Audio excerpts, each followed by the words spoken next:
Silêncio, silêncio, silêncio.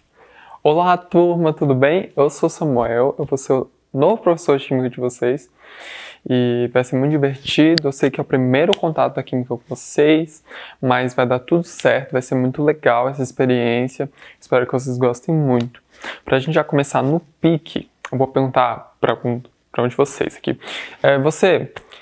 Você pode me falar a que temperatura a água ferve? Sim, você. Que? Oi? Hã?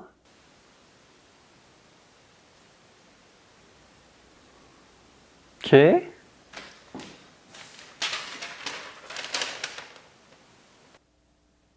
Você é surdo-mudo? O professor não sabia, mas ele iria experimentar uma aventura metafísica. Que? Onde que eu tô? Na sua cabeça. Eu não tô entendendo ainda. Eu tava lá dando aula e agora eu tô aqui. Pois é, mas você não tratou bem o seu aluno. O surdo-mudo? É só surdo. Ele não consegue ouvir, mas ainda pode falar. Ah, tá, tudo bem. Mas o que eu tô fazendo aqui? Tudo Ei, começou com a volta criação aqui! do Instituto Imperial de Surdos Mudos no Brasil, em 1856, sob a liderança de Ernest Rouet, surdo e professor de surdos.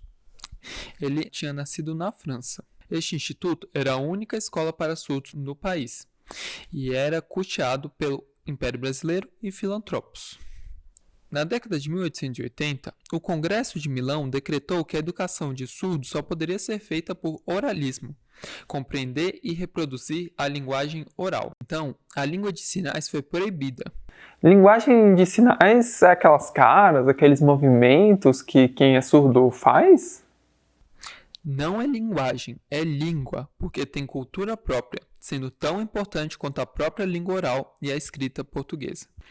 Essa visão estereotipada da língua de sinais já foi refutada por linguistas como William Stockwell.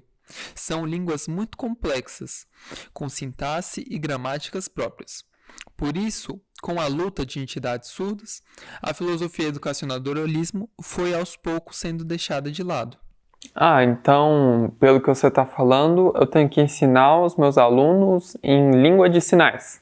Mais ou menos. Conforme a Lei de Diretrizes e Bases da Educação Brasileira, a filosofia adotada deve ser o bilinguismo. A forma principal de educar é em língua brasileira de sinais, Libras, e, na forma escrita, deve ser utilizado português.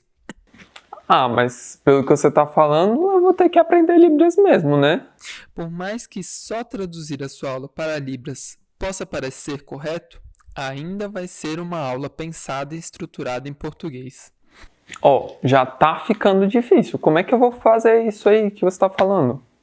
Muita coisa. Ué, eu voltei? Oi, gente. Ué? Bom dia pra Oi? vocês. Eu vou ser o novo tios de vocês. Tios? Quê? Você não sabe? Tios. Tradutor, intérprete, língua de sinais. Ah. Ué, voz da minha cabeça. Apareceu um tal de tios lá na sala de aula. Eu voltei, aí eu voltei pra cá. Eu já não tô entendendo nada. Oi, gente. Ah, olá, tios da minha cabeça. Então, o lance vai ser o seguinte: eu vou dar minha aula de química e aí você traduz, né? Então, eu vou lá falar temperatura, né? Aí você faz lá, tem. Eu esqueci o P, tá? Desculpa. É R-A-tura.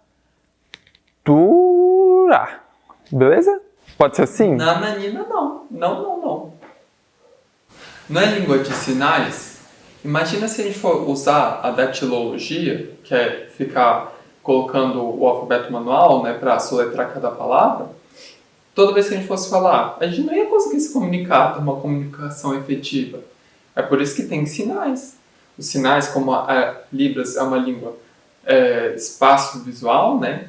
Então, ela tem, muitas vezes, conjugações que estão relacionadas ao espaço. Por exemplo, esse é o verbo enviar. Então, aqui eu enviei para você. No caso, eu posso fazer assim. Você enviar para mim. Além disso, a gente vai ter sinais para palavras das mais diversas. Por exemplo, mãe, transformar. Então, a gente tem vários sinais que representam várias palavras, vários verbetes. Ah, legal. Então, me mostra aí o sinal de...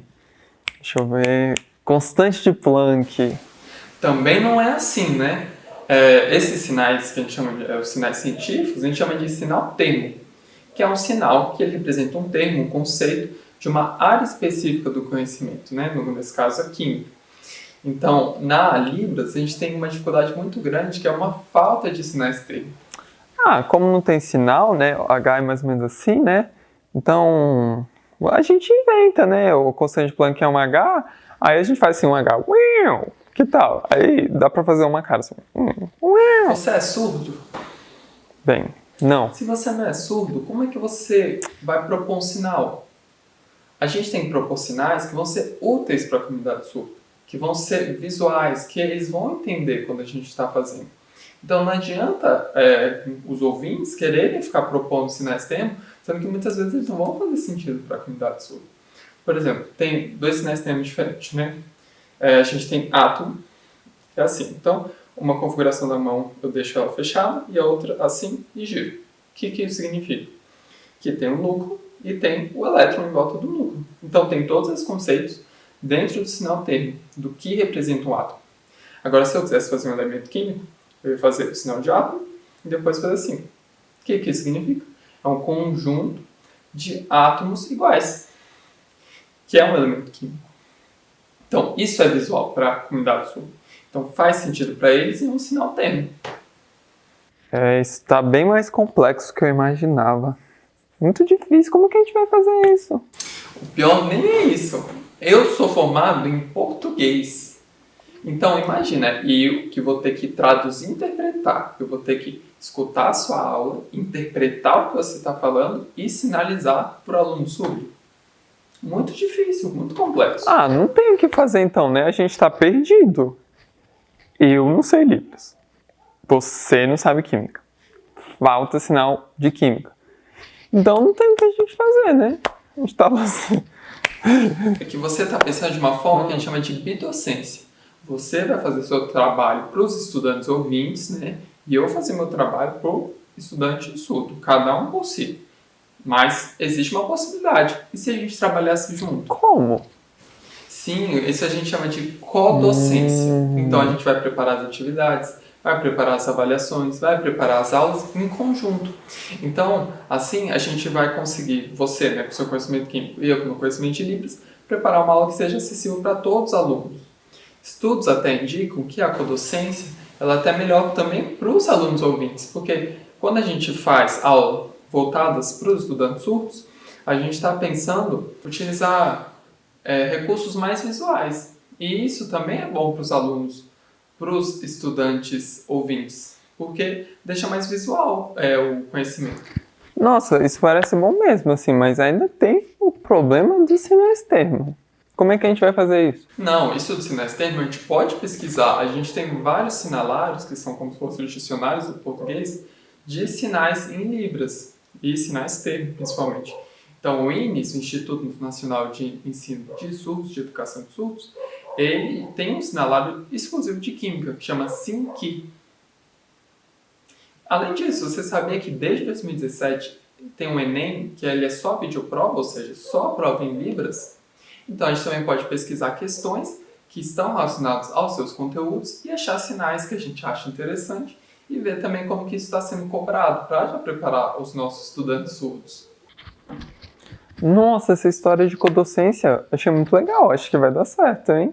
Tô muito animado. Nossa, você não achou meio estranho que tinha uma voz na minha cabeça aqui também, mas ela sumiu? Só era útil no começo do vídeo ensaio. Vídeo ensaio? Ah, que bom que você veio, tios. Então, com licença, você pode me fazer um favor? Pergunta para esse estudante aqui o nome dele e qual temperatura que a água ferve.